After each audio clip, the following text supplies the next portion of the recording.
প্রচেষ্টা পড়াইতে হচ্ছে। প্রভুপাদ তিনকলি গোস্বামী মহারাজের চরণে শরণাগত হইয়া শ্রীমন নিত্যানন্দ প্রভু জগৎ পাবন অবতার বলে কেমন অবতার? গূঢ় অবতার। শাস্ত্র বলেছেন অতি গূঢ় নিত্যানন্দ এই অবতারে যাহারে মিলয়ে গৌর সে পাইতে পায়। কলিযুগের ভগবান শ্রীকৃষ্ণ চৈতন্য মহাপ্রভু কলিযুগ এবং কলিযুগের জীবকে ধন্য করতে অষ্টাবিংশতি কলিযুগে তিনি করুণা করে অবতীর্ণ হয়েছেন। তার অবতীর্ণ হওয়ার বিশেষ কারণগুলাই হচ্ছে শ্রীমতী রাধারানীর বৃন্দাবনী প্রেম উপাসনা, জগৎজীবকে জানানো, আর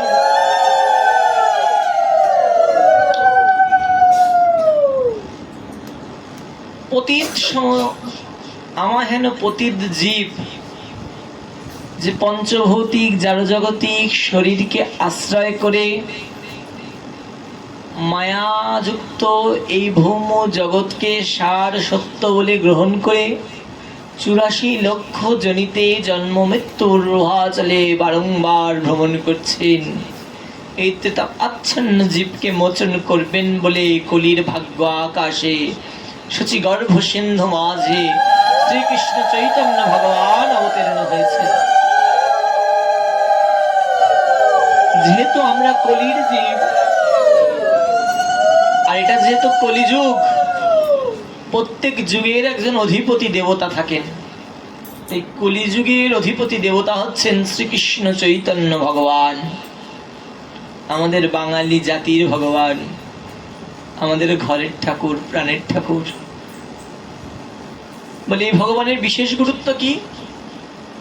বলে এই ভগবানের বিশেষ গুরুত্ব, অন্য অন্য যত ভগবান ভূলোক মাঝে অবতীর্ণ হয়েছেন, যেমন নৃসিংহদেব অবতীর্ণ হয়েছেন হিরণ্যকশিপু বধ করিবার জন্য, একজন ভক্ত প্রহ্লাদ মহারাজকে রক্ষা করিবার জন্য।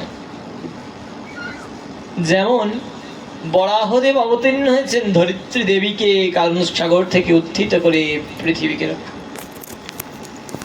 যেমন রামচন্দ্র ভগবান অবতীর্ণ হয়েছেন রাবণকে ধ্বংস করতে, আর কৃষ্ণচন্দ্র ভগবান অবতীর্ণ হয়েছেন কংস দমন করতে।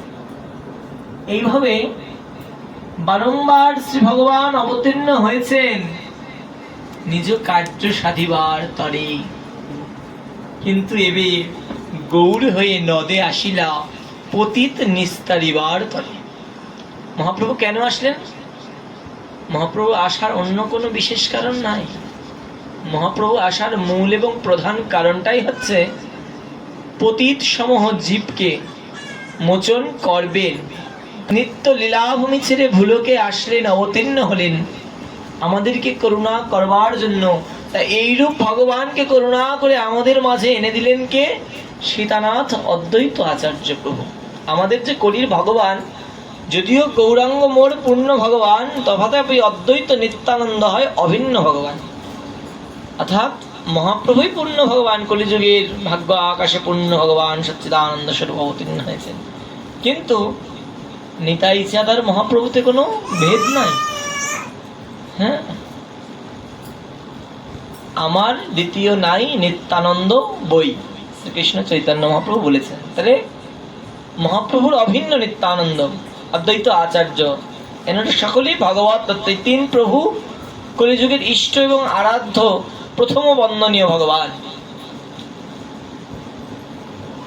অদ্বৈত আচার্য প্রভু মূলত কি? তিনি হচ্ছেন মহাবিষ্ণুর অবতার। আমরা পদে গাই জয় জয় মহাবিষ্ণু অবতার শ্রী অদ্বৈত চন্দ্র।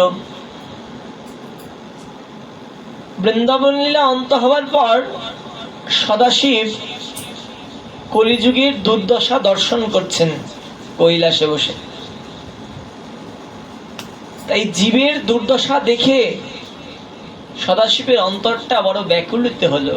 কারণ পতিতকে দেখে কার হৃদয় কাঁদে? বৈষ্ণবের হৃদয় তো কাঁদে যে হায় হায় ও পড়ে আছে, যদি গৌরচরণের রতি হতো, যদি নিতাই চাঁদের কৃপা হতো, তাহলে তো ওর নরতনু সার্থক হয়েও ভগবত ধামে ভগবত সেবা অধিকার পেত, ভৌম জগৎ থেকে মুক্ত হতো।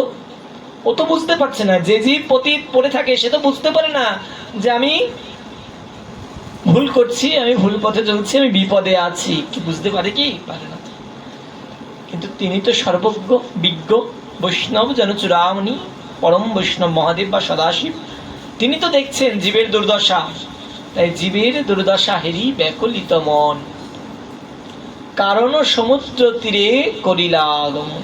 এইবার সদাশিব কারণ সাগরের তীরে গমন করলেন, করে শিবের নমস্যকে বিষ্ণু তত্ত্ব মহাবিষ্ণু, তাই কারণ সমুদ্রের তীরে বসে ব্যাকুল ভাবে প্রার্থনা করতে শুরু করলেন, হে প্রভু, তুমি নিজ গুণে কৃপা করে অবতীর্ণ হয়ে এই কলির জীবের দুর্দশা থেকে তাদেরকে মোচন করার উপায় করে দাও। এইভাবে আকুলতা দিয়ে ব্যাকুলতা দিয়ে যখন মহাবিষ্ণুকে সাধন করতে শুরু করলেন, তখন সেই অদ্বৈত আচার্য সদাশিবের সম্মুখে ভগবান মহাবিষ্ণু নিজের স্বরূপ প্রকট করলেন। বলে কেন প্রকট করলেন? মহাবিষ্ণুকে সদাশিব কি দিলেন? বলেন দুইটা জিনিস দিলেন।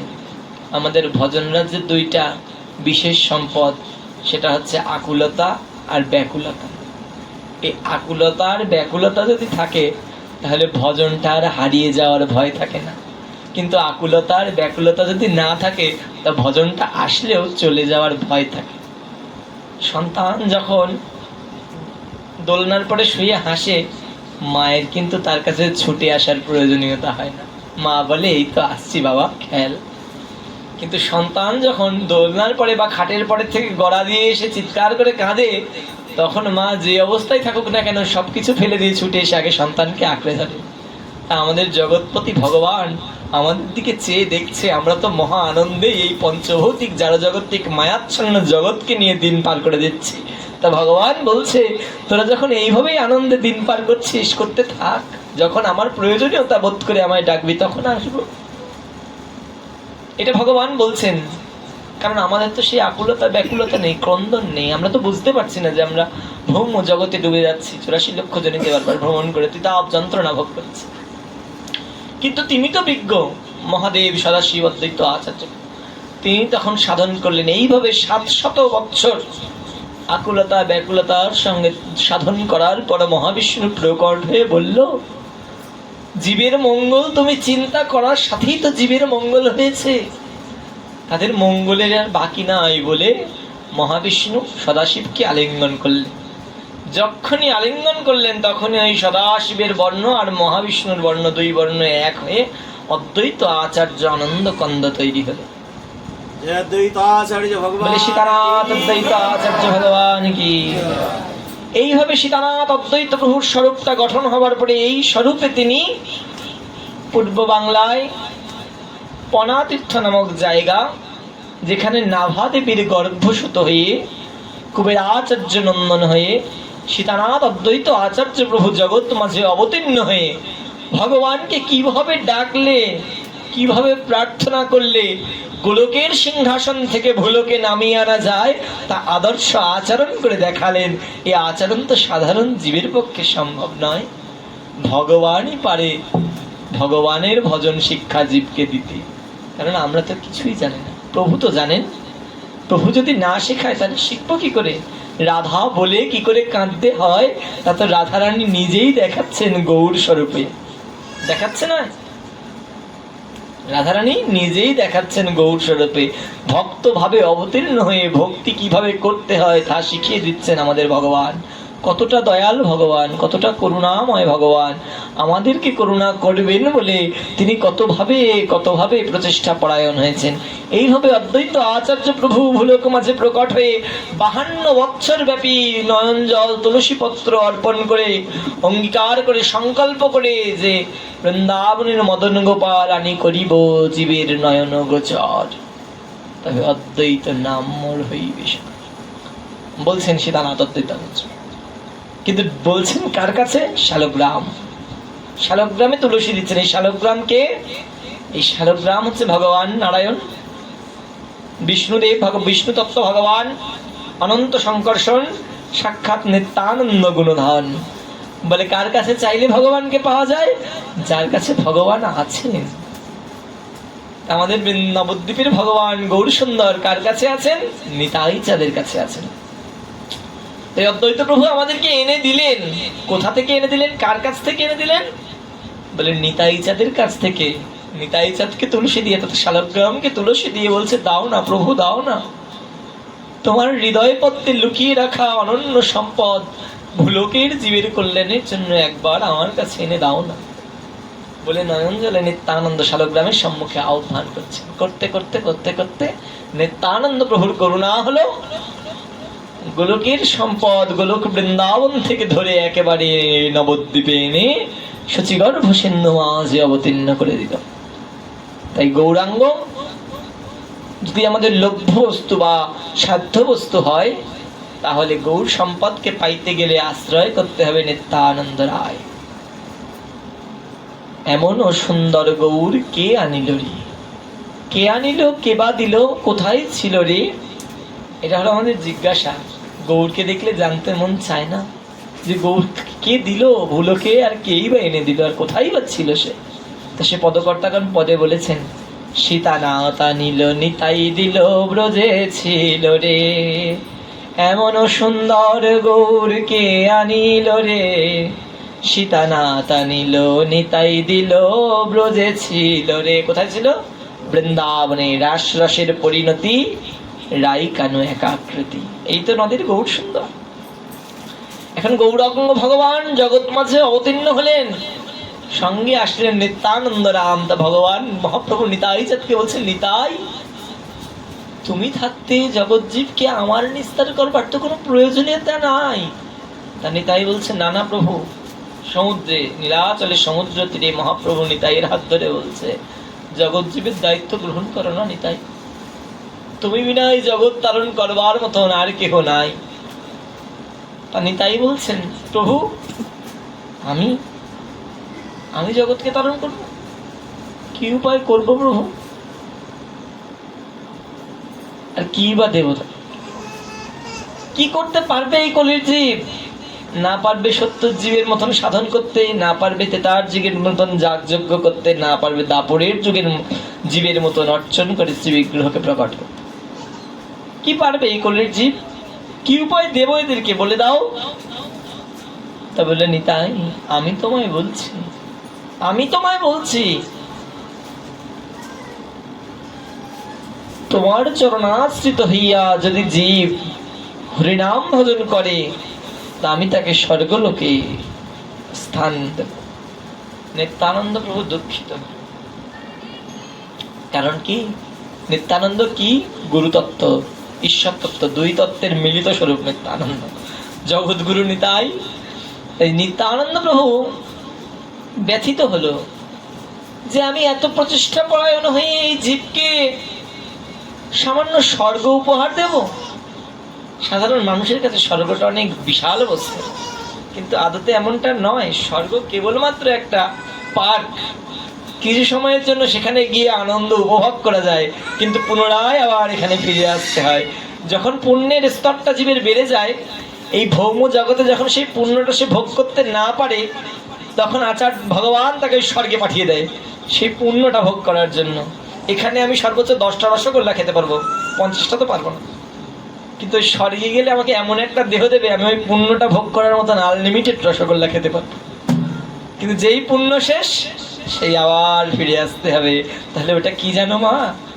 ওই একটা চকলেট দিয়ে বাচ্চাকে যেমন মা বাবা ভুলিয়ে দেয়, ঠিক সেরকম একটা ভুলিয়ে দেওয়া উপহার। নিত্যানন্দ প্রভু ব্যথিত হলেন, তার হৃদয় আনন্দিত হলো না। তখন বলছে, নিতাই তুমি দুঃখিত কেন? বলছে, প্রভু আমি জীবের দাঁড়ে দাঁড়ে যাব তোমার দেওয়া নামের ডালি হাতে নিয়ে, কেবল এইভাবে জীবকে ভোলাতে আমি পারবো না। তখন বলছে, ঠিক আছে নিতাই, তোমার চরণ আশ্রিত হয়ে যদি জীব বৈকুণ্ঠে যায়, হরিনাম ভজন করে, তো জীবের বৈকুণ্ঠে গতি হবে। তখন নিত্যানন্দ প্রভু আরো বড় ব্যথিত হল, আরো শোকাচ্ছন্ন হৃদয়। তাহলে কেন নিতাই তুমি ইহাতেও প্রসন্ন নও? মহাপ্রভু বলছেন, জগৎপতি ভগবান স্বয়ং নারায়ণ আমি তোমার চরণ আশ্রিত জীবকে বৈকুণ্ঠ ধাম বিষ্ণু ধাম দিচ্ছি, তুমি তাতে প্রসন্ন নও নিতাই? বলছে প্রভু, বৈকুণ্ঠে গেলে পরে অভিশপ্ত হবার ভয় আছে। কলির জীব তো সুকৃতি সম্পূর্ণ নয়, কলির জীব তো শুদ্ধ চিত্ত ভজন প্রণালী জানে নাই। কলির জীব যদি বৈকুণ্ঠে গিয়ে কখনো কোনো ভুল করে ফেলে, তাহলে তো আবার তাদেরকে অভিশপ্ত হয়ে এই ভুলকে ফিরে আসতে হবে। তার প্রমাণ তো জয় বিজয় ছিল বৈকুণ্ঠে, চলে আসলো হিরণ্যাক্ষ হিরণ্যকশিপু রূপী অসুর হয়ে। তাহলে ওখানেও গেলে কোনো স্থায়ীতা নেই, ওখান থেকেও ফিরে আসতে হতে পারে কোনো কারণে। নিতাই চা দেখো কতটা করুণা তার হৃদয়ে, করুণায় অবতীর্ণ করলো ভগবান, করুণার বিগ্রহ নিত্যানন্দ। নিতাইয়ের মতন দয়াল নাই ভাবি। হে নিত্যানন্দ প্রভু বৈকুণ্ঠ আমাদেরকে দিয়ে ভোলাতে আসেন। তখন মহাপ্রভু বলছে, ঠিক আছে নিতাই, তোমার চরণাশ্রিত হয়ে যে জীব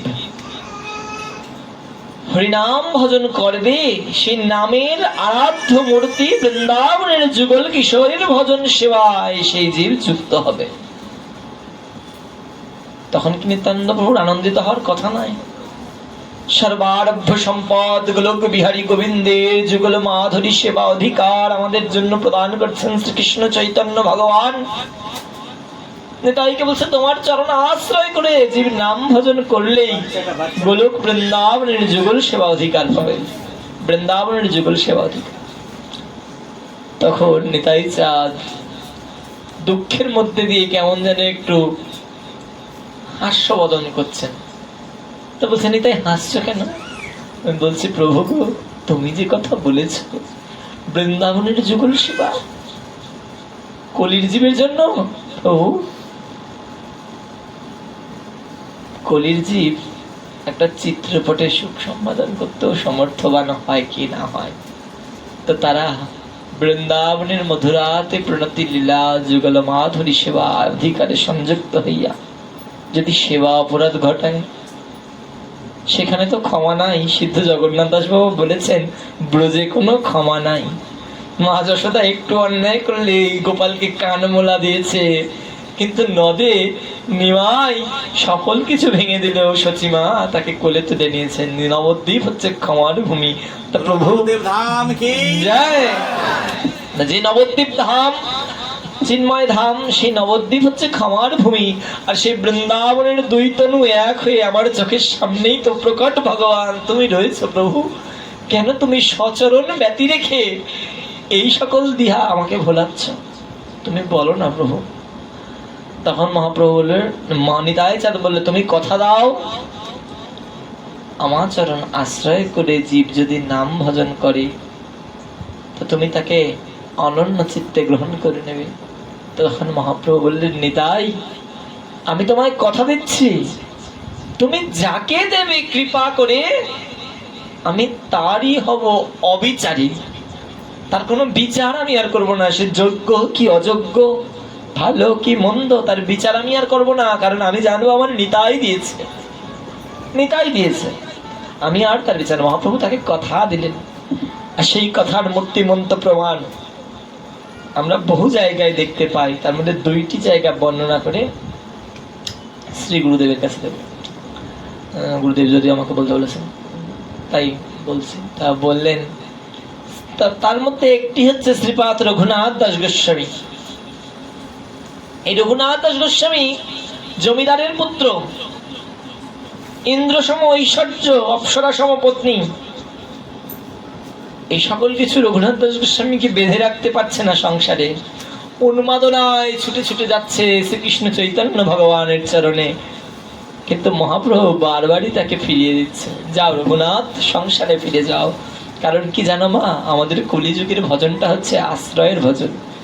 আশ্রয় করিয়া ভজে তার কৃষ্ণ নাহিতে যে আর সব মরে অকারণ। যদিও ভগবানের কাছে সরাসরি গিয়ে বলছে ভগবান আমায় গ্রহণ করো, কিন্তু ভগবান এমনই ভগবান, তার সেবকগণ তাকে যা না দেয় সে কিন্তু তা কখনোই গ্রহণ করে না।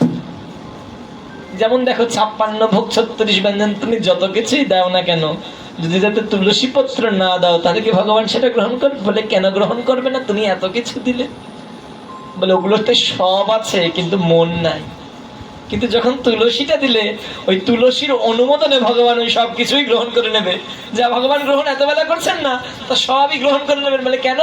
তুলসী হচ্ছে তার প্রাণপ্রিয় মঞ্জরি, যে তার হৃদয়টাকে জুড়াহিত করতে পারে। তাই তার স্পর্শ লেগেছে মানে ওইগুলো সব তুলসী সমগুণে পরিপূর্ণ হয়েছে। এই জন্য ভগবান তার আর বিচার না করেই তা গ্রহণ করে নেবে। নেবে না? নেবে তো? ঠিক তদ্রূপ ভগবান কখনো তার প্রিয়নম্ন গণ কিছু না দিলে তা সে বস্তু গ্রহণ করে না। করে না। আমার এই দেহ দিয়ে আমি সারা জীবন গোবিন্দ সেবা করবো, তা দেহে যদি তুলসী দিয়ে এই দেহটাকে তোমার হলাম বলে নিবেদন না করে দিই, তা কখনোই এই দেহের কোনো সেবা গোবিন্দ গ্রহণ করবেন না। এই তুলসী হচ্ছে আমি যে শরণাগতি তার চিহ্ন। প্রভুপাদ ভাগবত কিশোর গোস্বামী মহারাজের মুখে শুনেছিলাম, তিনি একটা দৃষ্টান্ত দিয়ে বলেছিল, একটা গরু তাকে বাঘে তাড়া করেছে। তা গরুটা পাঁকে পড়ে গেছে, বাঘটাও তাকে খাবার লালসায় পাঁকে ঝাঁপ দিয়েছে। দিলে দুজনেই অরণ্য পাকে আটকা পড়ে গেছে, বহু পাঁক। তা বাঘ বলছে, দেখ রে গরু, মারা তো যাবোই, তার ঘাটটা এগোইতে না, একটু তো রক্তটা খাই, তুইও তো মারা যাবি। তা গরুটা বলছে, ওরে বাঘ, তুই তা মনে করিস না, তুই হলি বনের বাঘ আর আমি হলাম মালিকের পোষা গরু, আমার গলায় দড়ি আছে। একটু পরেই আমার মালিক হাতে লাঠি নিয়ে আমায় খুঁজতে খুঁজতে আসবে আর আমার দড়ি ধরে টেনে আমাকে এই পাক থেকে উঠে নিয়ে যাবে। আর তুই বাঘ, তোর সামনে কেউ তোকে বাঁচাতেও যাবে না, কারণ তোর এই হিংস্র স্বভাব সবাই ভয় পাবে যদি তুই খেয়ে নিস তাকে। তাই তখন ওই বাঘকে গরু এই কথা বললো। ঠিকই কিছু সময় পরে সেই মালিক আসলো, লোকজন নিয়ে দড়ি ধরে টেনে সেই গরুকে উঠিয়ে নিয়ে গেল। আর ওই বাঘটাকে কি করলো জানো? বাঁশ দিয়ে আরো কাদায় ডাবিয়ে দিয়ে চলে গেল। পথে যখন হেঁটে যাই, যদি কুকুর ঘেউ ঘেউ করে আসে, আমি লাঠি দেখাই, ইট দেখাই।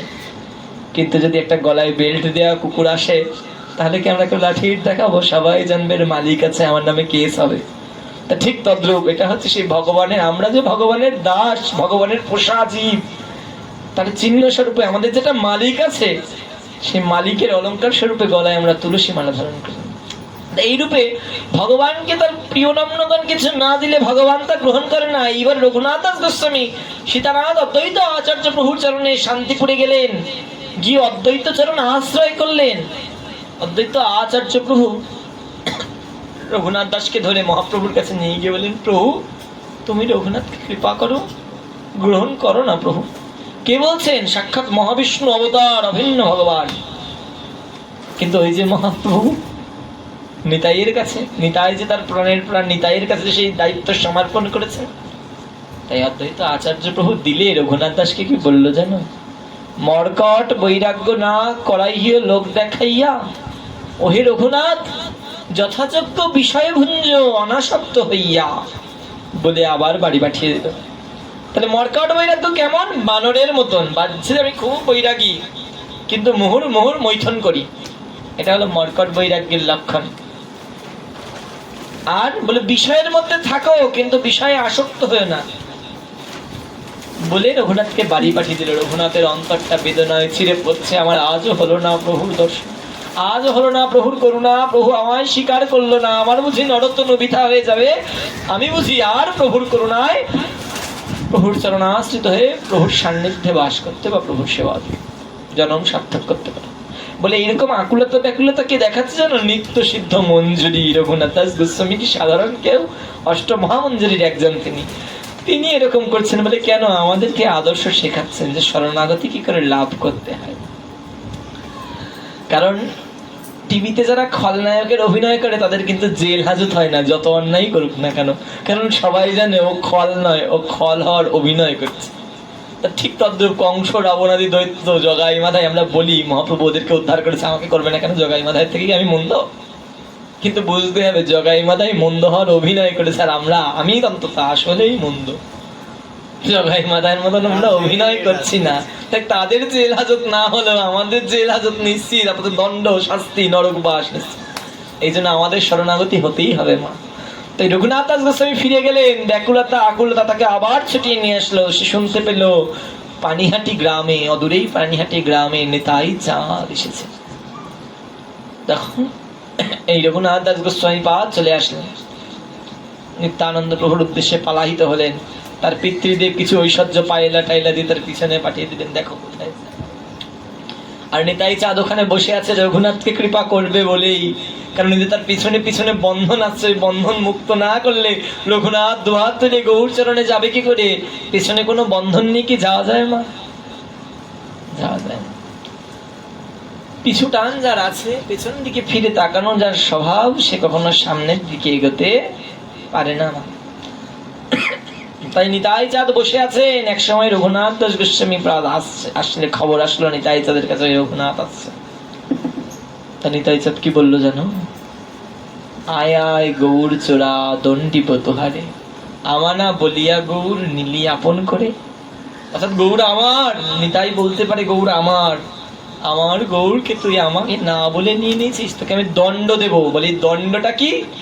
দণ্ডটা হচ্ছে উপহার, সাধুর দেয়া দণ্ড উপহার।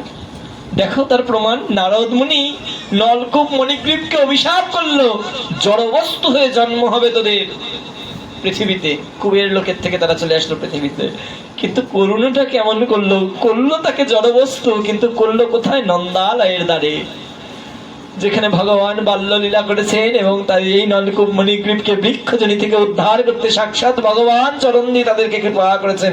তাহলে সাধু যদি অভিশাপও করে, দণ্ডও দেয়, তাতেও জীবের মঙ্গল হয়, এটা প্রমাণ করে দিলেন দেবশ্রী নারদ। তদ্রূপে এবার রঘুনাথ দাসকে নিতাই দণ্ড দিলেন। কি দণ্ড?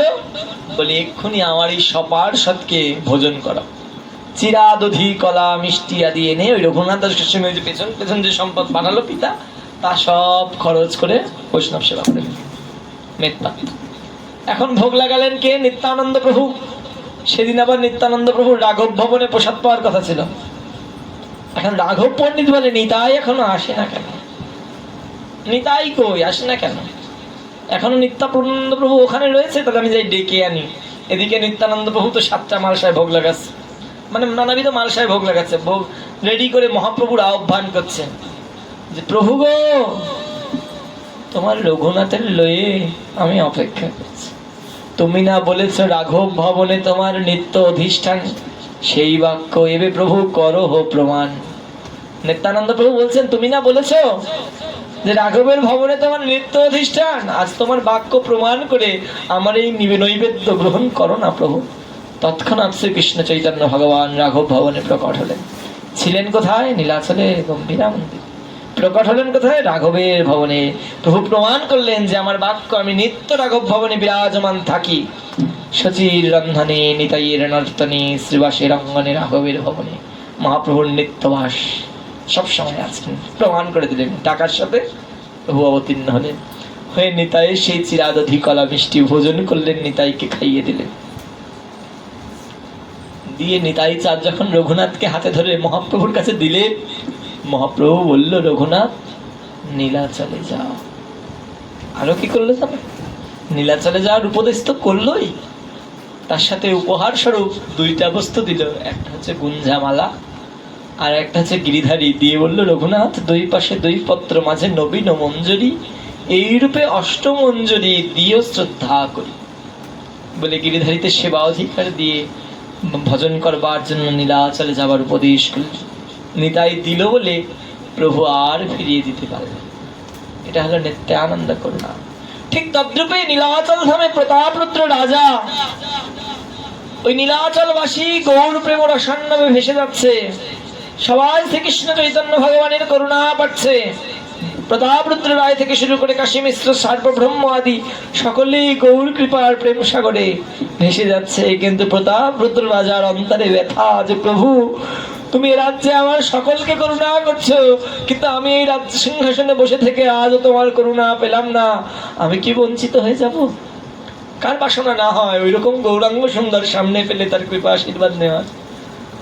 তখন এই প্রতাপরুদ্র রাজা কি করলেন জানো? স্বরূপ দামোদরের চরণে শরণাগত। কে? বলে নিত্য সিদ্ধ ললিতা সখী স্বরূপ দামোদর গিয়ে প্রভুকে বলে প্রভু প্রতাপরুদ্রকে করুণা করুণা। না, প্রথমে সার্বভৌম ভট্টাচার্যের কাছে শরণাগত হলেন। সার্বভৌম ভট্টাচার্য গিয়ে বলছেন প্রভু প্রতাপরুদ্রকে কি করুণা করা যায় না? তুমি একটু প্রতাপরুদ্রকে করুণা করো। যখন অনুরোধ করলেন, মহাপ্রভু বললেন, তুমি সরস্বতীর বরপুত্র হইয়া শাস্ত্র বিরুদ্ধ সিদ্ধান্ত দিচ্ছ? তুমি কি জানো না হে সার্বভৌম, সন্ন্যাসীর রাজমুখ দর্শন নিষেধ? সার্বভৌম মাথা নত করে চলে গেল। কিন্তু প্রতাপরুদ্রের অন্তরে তো জ্বালা, গৌর কৃপা না হলে তো হৃদয়টা জ্বলে যাচ্ছে, হৃদয় তো শান্ত হচ্ছে না। এবার আবার স্বরূপ রামানন্দকে ধরলো, তোমরা একটু কৃপা করো না, যদি তোমাদের কথায় তোমাদের প্রভু আমায় একবার একটু চরণ দেয়। স্বরূপ রামানন্দ গেলেন, গিয়ে বলছে, প্রভু হে, প্রতাপরুদ্র বড় ব্যথিত, তুমি ওকে একবার একটু কৃপা করো না। বলে, প্রভু তো জানে, যে প্রভু তো অন্তর্যামী ভগবান, তিনি তো সবই জানেন। যদিও যোগমায়ায় উপাশ্রিত, অর্থাৎ ভগবান লীলা চলাকালীন যোগমায়ায় উপাশ্রিত হয়ে থাকেন, কিন্তু তিনি তো সর্বজ্ঞ ভগবান, তিনি তো সবই জানেন। প্রভু তো অপেক্ষা করছেন কতক্ষণে আমার নিতাই এসে প্রতাপরুদ্রের দায়িত্বটা গ্রহণ করবে। নিতাই যার দায়িত্ব গ্রহণ করে, তার আর চিন্তার কিছু থাকে না, মহাপ্রভু আপসেই তার হয়ে যায়। এই অপেক্ষায় মান রয়েছেন। এইবার আসলেন প্রতাপ স্বরূপ রামানন্দ মহাপ্রভুর কাছে, বললে মহাপ্রভু উত্তর দিলেন, আর একবার যদি কহ হেন বচন, নীলাচল ধাম আমি করিব বর্জন। আমি নীলাচল হইতেই চলে যাব, তোমরা যদি এইভাবে আমাকে আর বলেছ। তাহলে তার কারোর বলার জায়গা থাকলো না, থাকলো নাকি? ঠিক ছোট হরিদাসের মতো করে। ছোট হরিদাস আত্মঘাতী হলো, ত্রিবেণীতে ঝাঁপ দিয়ে মহাপ্রভু ক্ষমা করলেন না। তাহলে জগতে আদর্শ রেখে যাবে কি? এইবার নিত্যানন্দ প্রভু রথযাত্রার সময় নীলাচলে আসলেন। তখন এই স্বরূপ রামানন্দ সার্বভৌম আদি নীলাচলের পার্শ্বদগণ সবাই মিলে এই প্রতাপরুদ্রকে নিয়ে এসে নিতাই চরণে সমর্পণ করে দিয়ে বললেন, নিতাই চাঁদ, ঈশ্বররা প্রতাপরুদ্রের প্রতি কি প্রভু করুণা হবে না? নিত্যানন্দ প্রভু প্রতাপরুদ্রকে বলল, তোমার আমি গ্রহণ করলাম। বলে এইবার নিতাই চাঁদ মহাপ্রভুর কাছে গেলেন গম্ভীরা মন্দিরে, যে প্রভুকে বলছেন, প্রভু রাজমুখ দর্শন করলে সন্ন্যাস হয় ক্ষয়।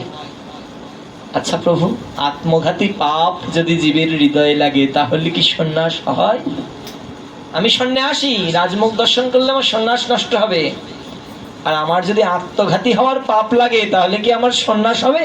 বলো তো বাবা, একজন সন্ন্যাসী যদি কাউকে খুন করে তাহলে কি সমাজ তাকে সন্ন্যাসী বলবে না খুনি বলবে? খুনিই তো বলবে। নিতাই স্যার এই কথা বললে মহাপ্রভু বলছে, নিতাই তাহলে উপায়? কারণ মহাপ্রভু তো জানে এইবার আমার আর কোনো উপায় নেই, এবার সব উপায় নিতাইয়ের কাছে। তাই তখন নিত্যানন্দ প্রভু বলছে, তুমি চিন্তা করো না, আমি দেখেছি। যথারীতি জগন্নাথ দেব গুন্ডিচা মন্দিরে গমন করলেন। যতদিন জগন্নাথ দেব গুন্ডিচায় থাকতেন, মহাপ্রভু ঠাইটোটায় থাকতেন, টোটাবনে। এইবারে টোটাবনে মহাপ্রভু আছেন, তখন প্রতাপরুদ্র রাজাকে, মহাপ্রভু বিশ্রামে আছেন টোটাবনে, নিতাই চাঁদ শিখিয়ে দিল, রাজবেশ খুলে ফেলো প্রতাপরুদ্র, এই ঝাঁটাটা নাও। ঝাড়ু সেবা দিলেন, সেবা অধিকার দিলেন। সেবা না করলে তো কখনো কৃপা লাভ হয় না। কৃপা শব্দের অর্থ তো করে পাওয়া, কিছু করলে তার বিনিময় তো প্রভু করুণা। কৃপা আর করুণাটা আলাদা জিনিস, কৃপাটা হচ্ছে করে পাওয়া। তখন এই সেবা করতে লাগলেন, নিতাই চাঁদ শিখিয়ে দিলেন গোপীগীতের নবম শ্লোক, তব কথম মৃততপ্ত জীবন কবিভিরীতং কল্পনাশকং শ্রবণ মঙ্গলম দেবদাত। এই নিতাই চাঁদের শেখানো সেই শ্লোক, গোপীগীতের নবম শ্লোক কীর্তন করতে করতে প্রতাপরুদ্র যখন ওই টোটাবন ঝাড়ু দিতে শুরু করলো, আর সেই শ্লোক যখন শ্রীকৃষ্ণ চৈতন্য মহাপ্রভুর কর্ণ দিয়ে অন্তরে প্রবেশ করলো, মহাপ্রভু বৃন্দাবনের ভাবে আবিষ্ট হয়ে বলছে, হায় হায় হায়, কেমন হিতকর সুজন আমার হয়, হেন সেও কল্পিয়া প্রীত করিলা আমায়। বলে মহাপ্রভু আন্দোলিত করছেন তার রক্তাবধিত দুটো চরণ। আর প্রতাপরুদ্র ওই চরণের ইশারা শুনে মনে করছে, প্রভু বুঝি এইবার আমায় ডাকছে, আমার বুঝি প্রভুর কাছে যাওয়ার সময় হয়ে গেছে। দেখো নিত্যানন্দ করুণা, নিতাই যার প্রতি করুণার দৃষ্টি দেবে, শ্রীকৃষ্ণ চৈতন্য ভগবান না চাইলেও তাকে আপন করে নেবে। প্রভু কি তাকে ডেকেছে? ডাকেনি, কিন্তু চরণ যেন ডাকছে, আয় প্রতাপরুদ্র আয়, তোকে যে নিতাই আমাকে দিয়েছে, আমি যে তোকে করুণা করবো, তুই আমার কাছে আয়, আমার নিতাই তোকে দিয়েছে রে প্রতাপরুদ্র, তুই আমার কাছে আয়। মহাপ্রভু যেন ডাকছে। এইভাবে প্রতাপরুদ্র ঝাঁটাটা নিয়ে যখন আস্তে আস্তে করে প্রভুর সান্নিধ্যে আসলেন, ওই আন্দোলিত রক্তাবধিত চরণ দেখে ঝাঁটাটা ফেলে দিয়ে কীর্তন করতে করতে প্রভুর চরণটা হৃদয়ে জড়িয়ে ধরলো। আর মহাপ্রভু বলল, হেন সুখ হেন তৃপ্ত, কি তৃপ্তি কেবা দিল মরি, আমার কিছু নাই তাই আলিম গিনু তোরে, বলেই মহাপ্রভু দু চোখ বন্ধ করেই আলিঙ্গন করলেন প্রতাপরুদ্রকে। আর মহাপ্রভু আলিঙ্গন করার সাথে সাথে সেই প্রেম শক্তি প্রতাপরুদ্রের মধ্যে সঞ্চারিত হলো। প্রতাপরুদ্রের প্রতি কৃপা হলো, রাজমুখ দর্শনও হলো না। কারণ তার তো তখন আর রাজবেশ নাই, ঝাড়ুদারের বেশ। আচ্ছা বলো দেখি, একজন জমিদার যদি এখন এসে সন্ন্যাস নেয়, তাহলে কি তাকে কেউ জমিদার বলবে না সন্ন্যাস বলবে? তাহলে রাজা তো ততক্ষণ যতক্ষণ রাজ সিংহাসনে আছে, যখন ঝাঁটা নিয়েছে তখন তার একটাই পরিচয়, সে নিতাই চাঁদের দাস, নিতাই চাঁদের আজ্ঞা সেবা করছে। এইভাবে নিতাই চাঁদের দাস যে, তার ভবে আর কোনো চিন্তা নাই, চৈতন্য কৃপা সে পাইবে নিশ্চয়ই। এইভাবেই নিত্যানন্দ বংশের চতুর্দশ বংশাবতার প্রভুপাদ তিনকড়ি গোস্বামী মহারাজ, আমাদের পরম গুরুপাদ নিত্যানন্দ চরণানুগত্যে ভজন আদর্শের বৈষ্ণব জগতের মুকুট, তিনি ভজন আদর্শ জগৎ জীবকে শিখিয়েছেন যে কিভাবে ভজন করা উচিত। ধাম বৃন্দাবনে অনন্য নিষ্ঠায়, ধাম নিষ্ঠায় তিনি বৃন্দাবনে ধামেশ্বরীর চরণে শরণাগত হে হারাধে হা বৃন্দাবনেশ্বরী বলে ভ্রমণ করেছেন নিত্যানন্দ চরণে অনুগত্য রেখে, শরণাগতি রেখে। যথারীতি এক সময় বিস্তারিত লীলা প্রাতঃস্মরণীয় বিনোদ বাবার শ্রীমুখে শ্রবণিত, তা কিছুটা বলছিলাম। প্রথমত অবস্থায় তিনকড়ি প্রভু বৃন্দাবনে এমন কোন প্রাতঃস্মরণীয় বিনোদ বাবা বলেন, এক সময় প্রভুপাদকে জিজ্ঞেস করলো যে প্রভুপাদ, মানে মনে করে করে বলে, ওই অমুক জায়গায় বাবা আপনি কখনো ভজন করেছেন? বলে হ্যাঁ বিনোদ, এই কয়েকদিন আমি ওখানে ভজন করেছিলাম। তা বিনোদ বাবা মনে করতো, দাদুর মুখ থেকে শোনো, দাদুর পাঠে নিতে, যে আমি এমন একটা জায়গার নাম মনে করে বলবো যেখানে শ্রী গুরুদেব ভজন করে নাই।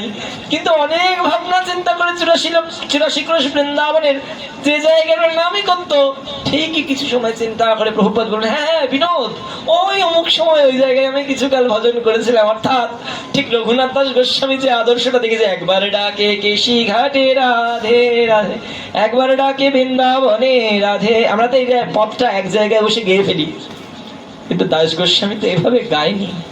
আসলেই তো ওই 84 ক্রোশ বৃন্দাবনে ছুটে ছুটে হাহাকার করেছে, শুনেছে বৃন্দাবনে ভগবান নিত্য আছেন, নিত্য তিনি অদ্যাবিত সেই লীলা করে শ্যামরাই, কোনো ভাগ্যবান জীব দেখিতে তা পায়। তাই তো ছুটে বেরিয়েছে, কোথায় কোথায় কোথায় কোথায় গেলে সেই শ্যামরাইকে দর্শন করবার। বলছে, তোমার আশা পথে চেয়ে আছি রাধে রাধে, তোমার কুণ্ড তীরে পড়ে আছি রাধে রাধে, তোমার দয়া হবে।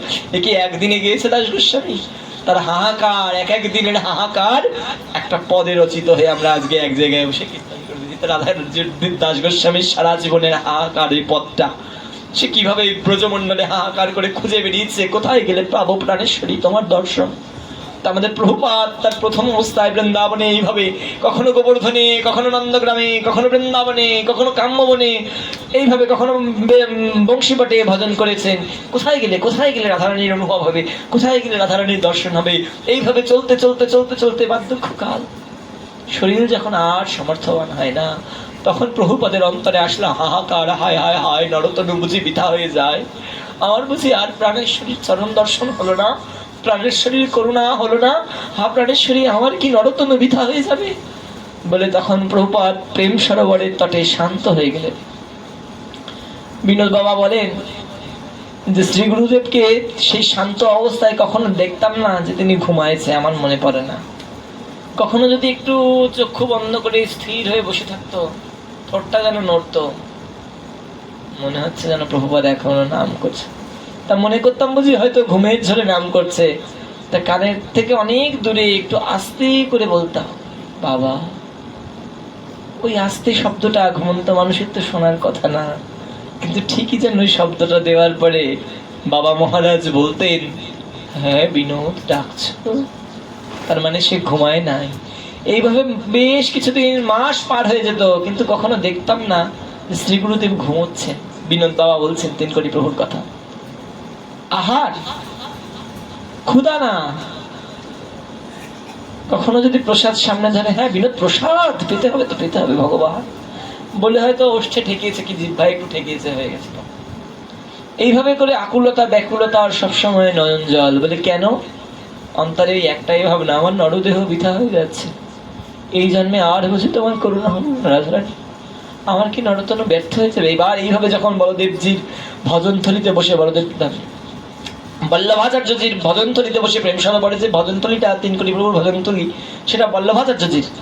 তো ভজন করতে করতে করতে করতে এক সময় যে সিদ্ধপীঠে বসে ভজন করছে, তো বল্লভাচার্যজি সাক্ষাৎ প্রকট হলেন 3 কোটি প্রভুর সম্মুখে। দিব্য অনন্য দেহ নিয়ে বল্লভাচার্যজি প্রকট হলেন। প্রভুপাদ ষষ্ঠাঙ্গ দণ্ডপথ পূর্বক বলছেন, দিব্য সন্ত আমায় করুণা করতে। তখন বলছেন, আমি বল্লভাচার্য কিশোরী কিশোরানন্দ দাস। তখন তিনি বলছেন, আর সেই ব্যাকুলতা সাধুর চরণে নিবেদন করছে, হায় হায় হায় সন্ত ভগবান, আমার আর হলো না। তখন এই বল্লভাচার্যজি কৃপা করে 3 কোটি গোস্বামী মহারাজকে 1 অক্ষরের একটি মন্ত্র প্রদান করলেন। এখানে কি প্রমাণ হলো জানো? নিত্যসিদ্ধ সাধুগণ কখনো অপ্রকট হন না, তারা ছিলেন, তারা আছেন। ইচ্ছা করলেই প্রকট হয়ে জীবকে করুণা করতে সামর্থ্য রাখেন। বল্লভাচার্যজি প্রকট হয়ে প্রভুপাদকে করুণা করলেন। তার করুণায় সেই মন্ত্র যখন তিনি যাজন করতে শুরু করলেন, বিঠ্ঠলনাথ ভগবান যাকে দর্শন করার জন্য পুখারাম কত কষ্ট করেছে আদি আদি সাধকগণ, তো সে বিঠ্ঠলনাথ ভগবান মালা নিয়ে প্রকট হয়ে বলছে, কিশোরী কিশোরানন্দ এই মালাটা নাও। তো প্রভুপাদ কি বলছে জানো? প্রণাম প্রভু, দণ্ডপাত, প্রণামাদি সম্মান করলেন, কিন্তু মালা বলছে, আমার গুরুদেব আমাকে মালা দিয়েছে। তিনি প্রভুপাদ আতঙ্কিত, না জানি আমাকে পরীক্ষা করছে না তো, যদি আমি আমার গুরু নিষ্ঠার জায়গা থেকে নড়ে যাই। তো বলছে, প্রভু আমার শ্রী গুরুদেব তো আমাকে কণ্ঠী দিয়েছেন, মালা দিয়েছেন, মন্ত্র দিয়েছেন, আপনি শুধু আমাকে করুণা করে আশীর্বাদ করেন যেন আমি এই বৃন্দাবনে ধামেশ্বরীর চরণ সান্নিধ্য লাভ করতে পারি। এইভাবে বিঠ্ঠলনাথ ভগবান আশীর্বাদ করে অন্তর্ধান। তৎপশ্চাতে প্রভুপাদের সম্মুখে প্রেম সরোবরে প্রেমেশ্বরী শ্রীমতী রাধারানী তার নয়ন সম্মুখে প্রকটিত হইয়া তাহাকে দর্শন আনন্দ দিয়া শান্ত করে দেন। যে কিশোরী কিশোরানন্দ দর্শনে কি হয় জানো? শান্ত হয়ে যায়, শীতল হয়ে যায় হৃদয়। তাই জন্য সেই আদর্শ তো বিনোদ বাবা দেখেছেন শ্রী গুরুদেবের। তাই বিনোদ বাবা বলে, আমি ভজনা আসনে যদি কখনো রাধারানীর চরণ কণিকা চোখের সামনে প্রকট হয়, আমি বলি এক্ষুনি সরে যাও, এক্ষুনি সরে যাও, দর্শন করবো না, তোমাকে আমি গ্রহণ করবো না, দর্শন করবো না। বলি কেন? মানে আমি তৃষ্ণার্থ চাতকের ন্যায় চেয়ে আছি আর হাহাকার করে ডাকছি আর ডেকেই যাব। যদি তোমার দর্শনে আমার এই তৃষ্ণা নিবারিত হয়ে যায়, যদি তোমাকে আমি ভুলে যাই আর যদি না ডাকি, এক জিনিস যদি খাওয়া হয়ে যায় তাহলে আগ্রহ কমে যায় না? তো যে আগ্রহ আমি ধরে রাখবো, তুমি আসলেও আমি তোমাকে গ্রহণ করবো না। বলে কেন গ্রহণ করবো না জানো? এই অনিত্য জগতে আমি যদি তোমায় গ্রহণ করি, আমি তো তোমায় ধরে রাখতে পারবো না। ভগবানকে পাওয়াটা বড় বিষয় নয়। ধ্রুব, প্রহ্লাদ, পুতনা, তৃণাবত্ত, কংস, রাবণ এরা সবাই ভগবানকে বুকের মধ্যে পেয়েছে, কিন্তু ভগবানের সেবা সুখ যুগিয়ে তাকে ধরে রাখাটাই বড় আশ্চর্য বিষয়, যেটা গুরুদেব গুরুবর্গগণের কৃপা না হলে হয় না। ইহা সহজ সাধ্য নয়, এটা সাধন সাপেক্ষ নয়, এটা স্বতন্ত্র নয়। এই ভগবত সেবা অধিকার স্বতন্ত্র হবে, এটা সাধনের লভ্য নয়, এটা কেবলমাত্র কৃপায় লভ্য। এই ভজন সাধন সাপেক্ষ নয়। আমি চাইলেই আমার চেষ্টায় করতে পারবো না, তখনই পারবো যখন গুরু বৈষ্ণবের করুণার দৃষ্টি পড়বে। তাই দর্শন কেন বলে করবো গ্রহণ, কিন্তু এখানে নয়। যেথায় গিয়ে গ্রহণ করলে তোমাকে আর হারানোর ভয় থাকবে না, সেখানে গিয়ে তোমাকে গ্রহণ করব। ললিত নন্দদা কুঞ্জে অনঙ্গার যুথে রাধা মুরারি মোহন সেবা করিব প্রভুপাদ, সেইতেই হলো অন্তর বাঞ্ছা। এইভাবে যদি গুরুদেব গুরু বৈষ্ণব চরণ আশ্রয় করে সাধকগণ অনন্য নাম নিষ্ঠায় আকাঙ্ক্ষা করে বসে থাকে, ধামেশ্বরী করুণা করবেই। কিন্তু আমরা পাই না কেন যেন? আমাদের চাওয়াটা বহু, এটাও চাই, ওটাও চাই, সেটাও চাই, আবার ভগবানকেও চাই। তাই 100 গ্রাম জিরে কিনে যদি 5টা কৌটোয় ভাগ করে রাখি, একটা কৌটো কি ভরবে? তাই আমাদের কোনোটাই পরিপূর্ণ হয় না। কিন্তু যদি সব আশাকে পরিত্যাগ করে দিই, শুধু একটা আশা ধরে রাখি, এই জগতে আমার আর কোনো কিছুর আকাঙ্ক্ষা নাই, হা ধামেশ্বরী তুমি তোমার সেবায় আমাকে অধিকার দাও, তা ভগবান আর ফিরিয়ে দিতে পারবে না। বলছি সেই জীবই একমাত্র নিত্য নিকুঞ্জে জায়গা পাবে, যে তার বুকে হাত দিয়ে বলতে পারবে এই ভৌম জগতে তার আর কোনো কিছুই প্রয়োজনীয়তা নেই, একমাত্র ভগবানের চরণ সেবা অধিকার ছাড়া। এটা কোথা থেকে লভ্য হবে? গুরু বৈষ্ণবের চরণে আশ্রয় করে। সদ্গুরু, শুদ্ধ গুরু, শুদ্ধ পরম্পরার সাধকগণের চরণে আশ্রিত হয়ে যদি যেই সাধন প্রণালী অনুযায়ী ভজন করে গৌরীয় ধারায় গৌরচন্দ্র নিত্যানন্দ এবং সপার্ষদের করুণায়, তারাই কেবলমাত্র সেই শ্রীকুঞ্জের সেবা অধিকার লভ্য করবে। প্রভুপাদ 3 কোটি গোস্বামী নিত্যানন্দ ভগবানের অনেক করুণায়, নিত্যানন্দ প্রভুর পরম্পরায়, প্রভুপাদ 3 কোটি গোস্বামীর পরম্পরায় হেন পতিত জীব শরণাগতি গ্রহণ করেছেন, আপনারা বৈষ্ণবগণ করুণা আশীর্বাদ করবেন যেন সেইভাবে শরণাগতি ধরে রেখে প্রভুপাদের করুণায় শ্রীমতী রাধারানীর চরণ ভজন করতে পারি। জয় জয় শ্রী রাধে শ্যাম, রাধা মুরারি মোহন লাল কি জয়। প্রভুপাদ তিনকরি গোস্বামী মহারাজ কি জয়। মহন্ত মুরারি মোহনদাস বাবাজি মহারাজ কি জয়। জয় জয় শ্রী রাধে শ্যাম। নিতাই গৌর হরি বল।